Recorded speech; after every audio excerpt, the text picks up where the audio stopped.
Que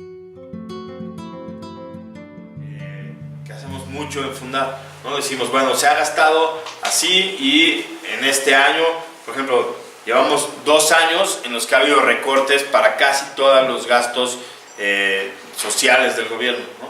Para salud, para educación, para agricultura, para cultura, ¿no?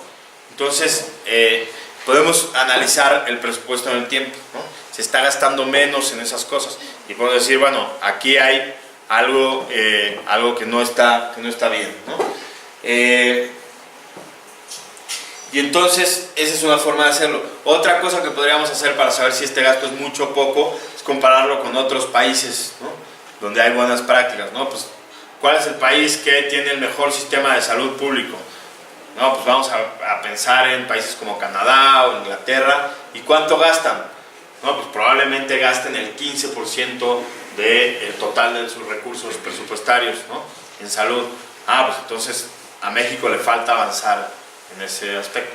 Pero si nosotros solo sabemos el dato así, pues ese dato no nos dice mucho, ¿no? Ahora, ¿cómo podemos hacer argumentos presupuestarios, ¿no? Pues, por ejemplo, este es un ejemplo de salud, ¿no? Nosotros sabemos que el artículo 4 de la Constitución garantiza que la protección de la salud es un derecho de todas las personas en México, ¿no? Y sabemos también que en la Ley General de Salud está previsto que se tiene que desarrollar infraestructura para el seguro popular, ¿no? Pero nos encontramos que no se han ejercido el 78% de los recursos para infraestructura, para resolver los problemas de deficiencia en la infraestructura, ¿no? Entonces, hay un problema en que el Estado mexicano no está avanzando en el ejercicio de los recursos para los derechos humanos y el derecho a la salud en particular de las personas, ¿no? Entonces, de esta forma podemos construir un argumento presupuestario y podríamos decir que, ¿no?, a pesar de que desde 2004 el gobierno creó un fondo con recursos públicos para construir unidades médicas, como nosotros vimos el presupuesto y cómo se gastó, podemos saber que ese fondo no se ha ejercido de manera que haya una disponibilidad de infraestructura sanitaria, ¿sí? Más o menos vamos. Partamos así, partamos de esos 16,000. Normalmente, y eso lo vamos a ver a continuación, el gobierno tendría que hacer el ejercicio al revés. El gobierno tendría que decir cuánto dinero necesito para satisfacer las necesidades y requerimientos de la población. Entonces tengo tantas personas que necesitan servicios de salud y eso los va dividiendo, ¿no? A los niños les tengo que resolver estas necesidades, adolescentes, jóvenes, adultos mayores, etc. Y eso lo presupuesta para cada uno de los rubros y dice, para el año que entra necesito tener 4 billones de pesos, ¿no? Por ejemplo. Entonces tendría que empezar así. Y entonces lo siguiente que diría, pero ya me estoy adelantando, ni modo, es ¿cuánto puedo ingresar, ¿no? ¿Cuánto puedo ingresar por impuestos? No, pues puedo ingresar, si necesitaba 4 billones, por impuestos puedo ingresar 3 billones y medio. Bueno, pues entonces me tengo que endeudar por medio billón para satisfacer todas las necesidades. Podemos partir al revés, podemos decir cuánto puedo ingresar, ¿no? Pues puedo ingresar 16,000, ya vimos, vamos a ver si nos alcanza, y si no, probablemente esta familia se tenga que endeudar, vamos a ver. A esta clasificación que nos dice quién gasta, la Secretaría de Hacienda le dice clasificación administrativa, ¿ok? Entonces, ahorita que veamos las clasificaciones administrativas, acuérdense que esa pregunta, ¿quién gasta?, nos lleva a esa clasificación. En una familia es muy clarito, ¿no? Pues solo pueden ser los integrantes de la familia. Pero en el gobierno, ahora vamos a ver que es un poquito distinto. La segunda clasificación que podemos ver aquí es en qué se gasta, ¿no? Entonces, ¿en qué gasta esta familia? Transporte en primer lugar. Gasta en transporte, en salud, en agua, en alimento, en mantenimiento, etcétera, etcétera, etcétera, ¿verdad? Entonces, esto nos responde la pregunta ¿en qué se gasta?, ¿no? ¿En qué gasta más esta familia? Pues vimos que en transporte, ¿no? Y la última pregunta que nos ayuda a ver las clasificaciones es ¿para qué se gasta? ¿No? Entonces, ¿en qué se gasta? Pues por ejemplo se gasta en cuota, uniformes, útiles, libros. ¿Para qué se gasta? Para educación. ¿Ok? Esa es la diferencia entre estas dos clasificaciones. Ahora vamos a ver cómo lo ve el gobierno. Pero entonces, si nosotros entendemos esta forma de clasificar el presupuesto, que como ven es bastante sencilla, ¿no? Y la hacemos cotidianamente, vamos a poder entender los documentos presupuestarios que parecen muy complicados, pero en realidad tienen esta misma estructura, ¿no? Lo que nos dicen los documentos presupuestarios es quién gasta, en qué gasta y para qué gasta. Hasta ahí, ¿ok? Entonces, ya vimos en qué gasta una familia, ¿no? Perdón, ¿quién gasta en una familia? Los integrantes de la familia. ¿Quién se imaginan que gasta en el gobierno? La Secretaría de Salud. La Secretaría. Exacto. Entonces, a todas esas agregadas les decimos ramos, ¿no?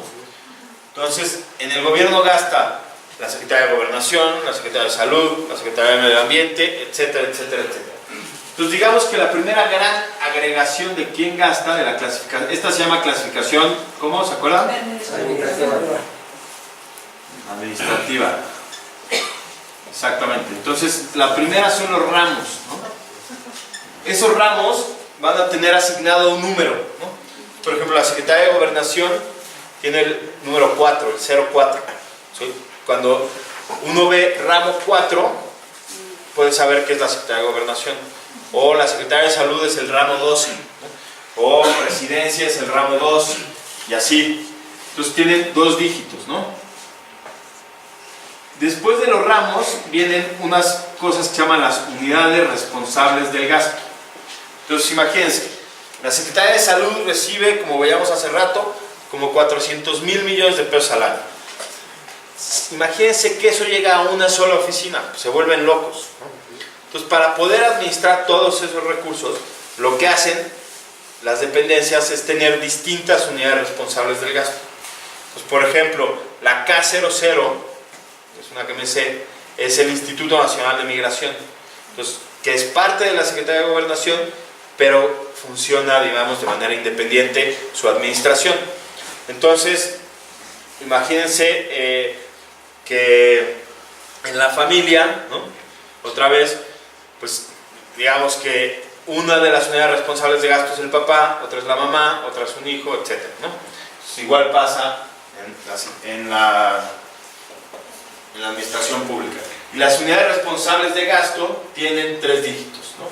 A veces una letra de 2 dígitos, a veces solo 3 dígitos. Entonces, también nosotros podemos tener un catálogo donde nos digan, no, pues tal unidad responsable tiene este número, y cuando lo veamos sin el título de la unidad responsable, podemos hacer el match y ya saber, ¿no? Que cuando veamos K00, pues ya sabemos que es el Instituto Nacional de Migración, por ejemplo,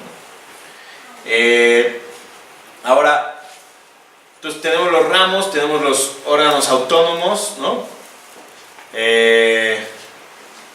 Y ese es quien gasta. La segunda forma de clasificar es la funcional programática.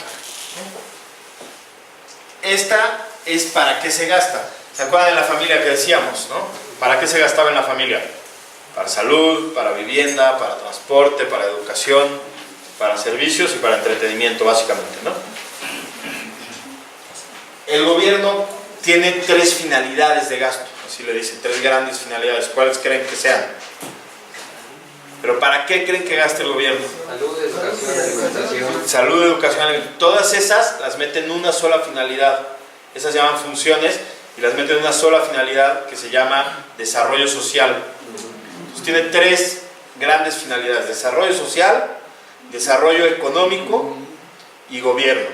¿Okay? Entonces, lo primero, digamos que la primera desagregación se llama finalidad. Y la ponen como F, ahorita vamos a ver en los documentos. Después, cada finalidad tiene lo que ustedes ya estaban diciendo, ¿no? Entonces, desarrollo social, después se desagrega en salud, vivienda, protección social, educación, y esas se llaman funciones de gasto. Después de las funciones vienen unas que se llaman subfunciones. Las ponen como SF. Y después de estas vienen la unidad básica del análisis del presupuesto. La unidad básica del presupuesto. Son los programas presupuestarios. Hace rato se acuerdan que les decía que el gobierno lo que hace es tener o intentar tener un presupuesto basado en resultados, con unas matrices de marco lógico.